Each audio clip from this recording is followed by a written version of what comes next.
Hey guys, welcome back to my channel. In today's video, I'm super excited to share with you guys my story on how I made $20,000 my first year on Etsy and how you could start making money on Etsy as well. So make sure that you watch all the way to the end so you can learn all my Etsy tips and tricks. So if this is your first time visiting my YouTube channel, consider subscribing. I upload weekly videos to help you build an impactful online business. So don't forget to subscribe today. So I kind of wanted to share my story because a lot of people have the misconception that there are people that get lucky and they start making a lot of money right away. And then there are people that, they open their Etsy store and they struggle with it and they're not making the sales that they want to make. But what I wanted to do was share 5 tips that really is what helped me scale my business to the next level. Making passive income on Etsy is what helped me go from 20,000 to 86,000 the second year. And these are tips that you probably heard me say over and over and over. And you're going to get that aha moment sometimes that you could have heard something 20 million times, and then that one time you hear it again, and that's when it resonates with you. That's when you say, wow, I started implementing whatever strategy, and now I am starting to see the results of it. So it might sound like stuff that you heard it before, but it's really my honest opinion on what you need to do to scale your business and start making money online. So before I share the tips and tricks, I wanted to talk about my journey. I started my Etsy journey back in October of 2016. And I already have been in the digital space for 7 years. And I wanted to add an additional stream of income using Etsy. So I opened my Etsy shop. I had no plan in place. And to be quite honest, I just started creating quotes of popular movies and popular songs because I saw that everyone else did it on Etsy. And I saw a lot of stores that were making a lot of money from it. And I thought, why not? So I started doing that. I started doing what everybody else was doing, right? So I started creating quotes like Shake It Off by Taylor Swift and This Girl's on Fire by Alicia Keys. And I started selling, started making money. My first month on Etsy, I made a little bit over $102. The issue with that was, one, I wasn't being original. Two, I really didn't know about selling on e-commerce because I always sold as a freelancer. I had my blog, I did digital marketing, but I never really understood the creative side of selling on an e-commerce platform. And I honestly didn't know about trademark. I know that for a lot of people it's like, oh, why did you do that? That's a big no-no. But back then, I really didn't know it was a no-no. I honestly thought because I made the design myself, I didn't think it was a big deal. So I think it was about my second month in, I started getting infringements. And that's because I was marketing all over the place, right? I was putting it on Pinterest, on social media. I had a blog for it, etc. So my listings were getting around. The issue was that I was breaking a lot of trademark issues, right? By copying these quotes. So I got in a lot of trouble in the sense of Etsy started sending me letters of infringement and they started taking my listings down. And it wasn't one or two, it was about 14 in the first month. Some of them were multiple ones from the same person, so it wasn't 14 different people that reported me, but it was about 14 listings that were reported against my shop. And that's when I started freaking out because I was like, God, I made 102 the first month, I made 400 the second month. I'm making good money, passive income, and I'm jeopardizing my store to be shut. What can I do different? And that's when I decided to take my business to the next level, treat it as a real business, and start learning this whole new side of selling online that I never knew about. So I started learning about infringement. I started learning about the do's and don'ts when you sell on an e-commerce platform. And that's when I decided, and I had the aha moment, and I decided, you know what? I'm going to take everything down that is infringement, especially if I think it is, and I'm going to start from new. And that's what I did. In January of 2017, I decided just to start everything from new. Now, I didn't have a niche at that current moment, so I really didn't know what market I wanted to go into. But during my market research, I started learning that March was the peak season, or that's when the peak season starts for weddings. And I was like, oh, that would be cool if I do wedding stuff because the infringement is a lot lower. It's not like quotes. It's so much harder when you sell quotes and prints of quotes. So I started doing the wedding, and I started doing signs, and I was like, you know what, I have 3 months to build it up. Well, in January, I made triple. I made like about $1,200. And then by March, I think on March was my highest month, which was 2,900 in passive income. And that's where the whole thing changed for me. I started treating it as a real business, and I started really learning everything and anything I needed to know to make my Etsy shop successful. And I did the research, and I found a focus on wedding and party invites, decoration, etc. And that's where I kind of started my journey on. But as you can see, at one, I wasn't a graphic designer at all, so I had no experience with graphic designer. And I think that's why I went with the quotes, because it was a lot simpler to do. I was using canva.com. I would just use the quotes, save the file, and call it a day. So that was just the easy route for me. But then when I started doing the wedding, that's when I really had to learn Photoshop, and I started, doing more of Canva, doing more complicated things with Canva, like adding graphics and changing colors and changing the background and learning about layering, etc. And that's when I was able to take my game to the next level. But I just wanted to encourage someone out there today, because a lot of people have the misconception like, oh, I've never done this before. Of course, those people could do it because they have experience. Well, I'm here to tell you, I never had the experience of making any graphic designs. If you go back to my Instagram account, my handle name is Nancy Badillo 13. If you go back to Instagram a couple years ago and you compare my actual post to now, you could see a big difference. You're gonna be like, whoa, her Instagram feed doesn't look that great. And I know in a year from now, I'm gonna look at my feed now and be like, okay, I could improve it even better, because with time, and you're gonna start learning more and more and more, and improvement will come. But I did want to tell you guys my story so you could find some encouragement when you are an Etsy beginner and you're starting your Etsy business. Maybe you're not gonna know everything and everything you need to know about Etsy. So, tip number one for me that I wanted to give you guys is don't get discouraged. And this goes with the story that I just told you. No one knows everything, but everyone knows something, right? So if you make a mistake in your business like I did with the quotes, learn from it and keep moving.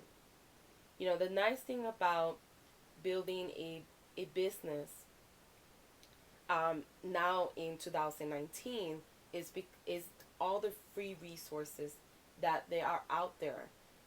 Free resources like my YouTube channel, other people's YouTube channel, Pinterest, social media, articles, bloggers that talk about how to scale your business to the next level.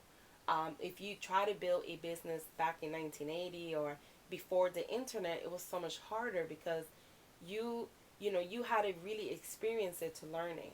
Now you could learn from other people's mistakes. You could listen to podcasts or read an article and learn something that normally would take someone else, if internet wasn't available, a lot longer to learn.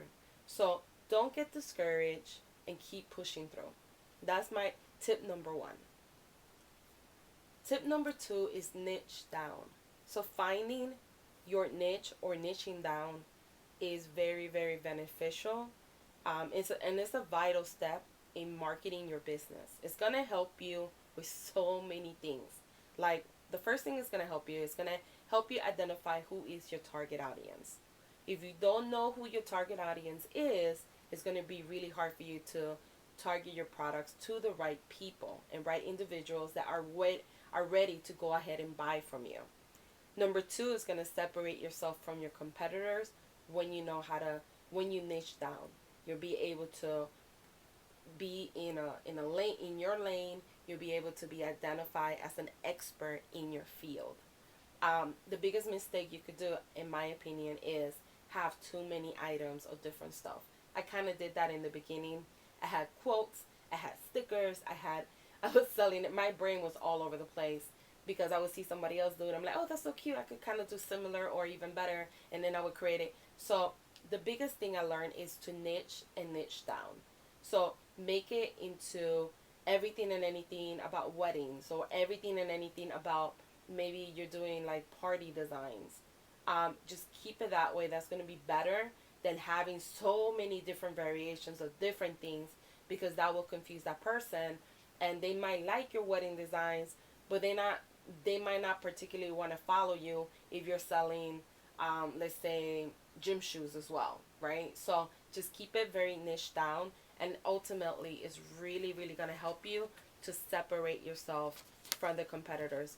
This is what I had to do with my business. I'll give you an example.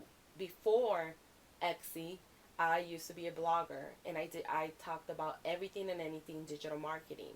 So I talked about blogging, I talked about how to start a website, I talked about social media tips. That was kind of like my space. Now, when I started making money on Etsy and I started learning about Etsy, and I started noticing that there wasn't that many people out there helping other people on Etsy, I made Etsy my niche. I actually niched down again to Etsy. So now, majority of my videos, if not 90% of my videos, are all about how to build an impactful online business with Etsy. And everything I talk about is Etsy related. Whether it's social media, whether it's a website, having a blog, everything rotates around Etsy. Why? Because that is my target audience.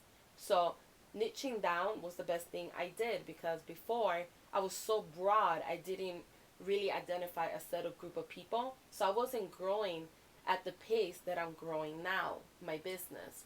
So therefore, niching down is really, really important. And I encourage you to sit down and really think about what you want your Etsy store to be, and sticking with that topic. Tip number three is focus. So if you are constantly switching ideas, or always juggling so many things on your plates, it's gonna hinder you, and you will lose focus. I have so many freelance clients and so many people in my Etsy group that one minute they're like, oh, I want to promote my shop on Etsy, and then I want to promote it on Google AdWords, and oh, how do you do Instagram ads, and how do you do? You need to focus on one platform first, master that platform, see if it works for you or not, have enough data to make that decision whether it worked or not, and then move on to the next one. But if you start jumping from promoting your, let's say, your listings through Etsy, and one minute you're like, no, I'm going to stop that one. It ran for 3 days. I'm going to go to Instagram now. And then you did that for a week, and then you stopped that one, and now you went to Facebook. If you do that, you really can't learn anything. Keep in mind that you really cannot learn something without persistence and focus. I'll say it again. You really can't learn anything without persistence and focus. So just do one thing at a time.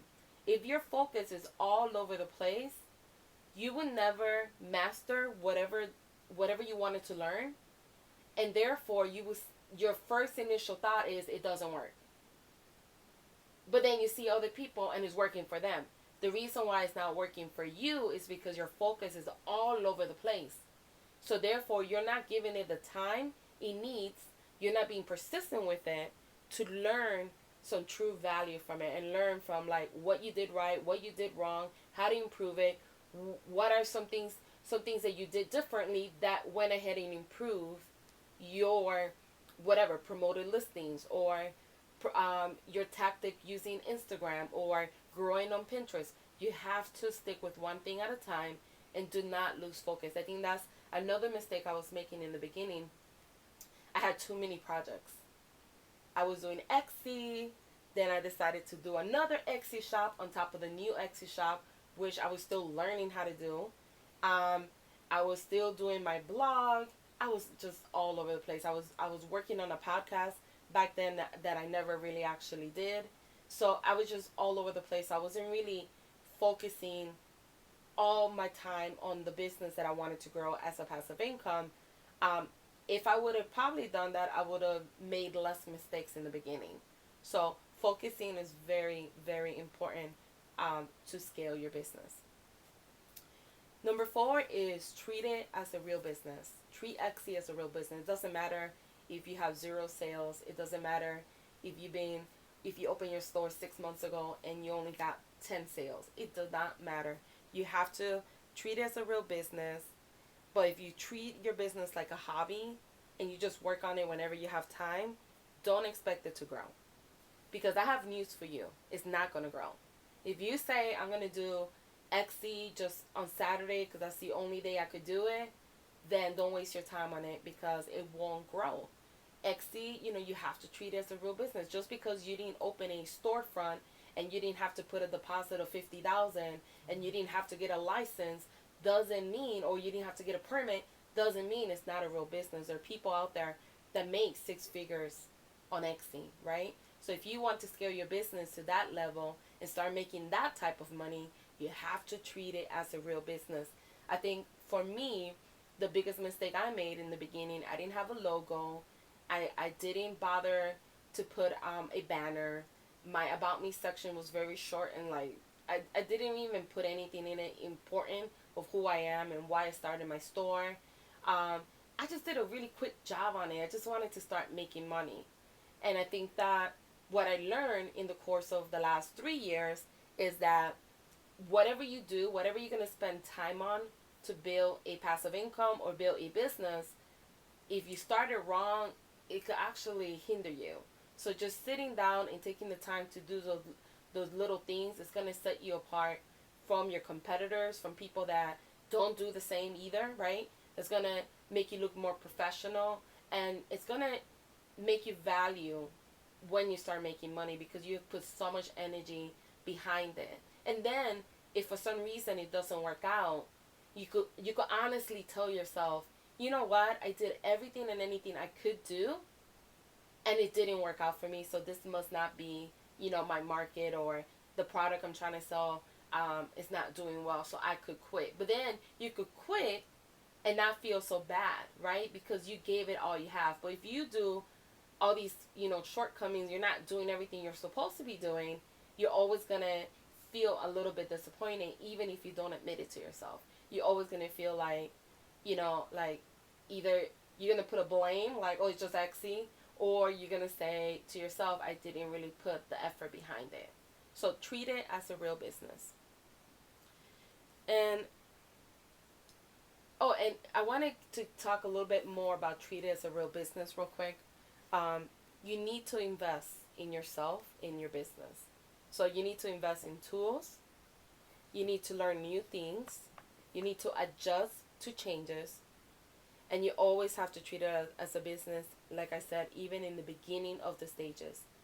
And one of the biggest complaints I see on my Facebook group and when I talk to my freelance clients is that they always blame, well, Etsy and the algorithm. Yes, it's constantly changing, but they're also always changing it to improve the quality of the listings that are showing up so people could find exactly what they're looking for. So a lot of those changes benefit us as Etsy sellers. It's just that at that given moment, if you're not making the sales that you want to, you're going to find something to blame. One thing that you have to learn when you sell on the digital space, whether it's Etsy, Amazon, you have your own website, changes are always happening. It doesn't matter. It's not just Etsy. If you have a blog, like I have my blog for 10 years, Google is always changing their algorithm, and they're going to always change it. So the sooner you accept it, the easier it is. Stop blaming others. Stop blaming changes, and just accept that these are things that are going to happen, and either you roll with them or you get left behind. It's one or the other. But you blaming and making excuses is not going to help you with your business. So just keep that in mind. It's really, really important to understand that. And it's really important that you invest in learning new things, and you make time for these things to grow your business. And the last tip that I have for you is driving traffic from other sources. Um, it's very important to learn how to drive traffic to your Etsy shop using other platforms. Many Etsy sellers only depend on Etsy, right? They pull up they do a listing, they upload it, and they call it a day. And they say, okay, that's it. That's all I have to do. Or they run a promoted listing, and that's all they have to do. And to be quite honest with you, if you know how to leverage traffic from other platforms, whether it's Pinterest, social media platforms, your own blog, your own website, is more important. Whatever traffic you get from Etsy, that's just a bonus. But all the other traffic that you get from other platforms is going to be like where the real money comes in. That's how I've been able to scale my business from the first year making 20,000, a little bit over 20,000, to scaling it to double or triple to 86,000. That's how I was able to do that, is using other platforms to leverage traffic back to my Etsy shop. Um, I can't ex- say it so many times, right? Because I said this before in different videos. It's really, really important that driving traffic to your Etsy shop, you really start learning how to do that. That's gonna really help you. Etsy is, like we talked about, the algorithm is always changing. So therefore, your listings could be ranking on the first page of Etsy in 1 month, and possibly the next month could be on the fifth page. So therefore, you don't really always have control of what Etsy does. But if you start leveraging traffic from other platforms, you have a little bit more control. And growing your email list, that way you could remarket to people that were interested in your products, is really, really important. A lot of people ask, should I do Shopify? Should I do Etsy? Well, Shopify is a standalone website basically. So you are responsible to drive all the traffic. So if you're not doing that already on Etsy, and you move to a Shopify store and you start selling there, it is going to be a little bit harder, because you've been used to you're used to getting traffic from at least Etsy, even if it's a little bit every day, versus from a Shopify, it might say zero and no traffic at all and no traction. So keep that in mind, that the sooner you learn that, how to leverage traffic from other sources, the better it's for you, because then you could scale your business and always drive traffic to your shop and always make passive income, which is the objective of this video, is to learn how to make money with Etsy on a continuous basis, not on peak season, not every other month, but continuous. So these are, to be quite honest, my 5 top tips that I give to everyone that's starting as an Etsy seller. Guys, I have also linked these videos here that is going to help you learn more about Etsy and how to get started. If you enjoyed this video, don't forget to show me some love by liking the video and leaving a comment below. Thank you guys for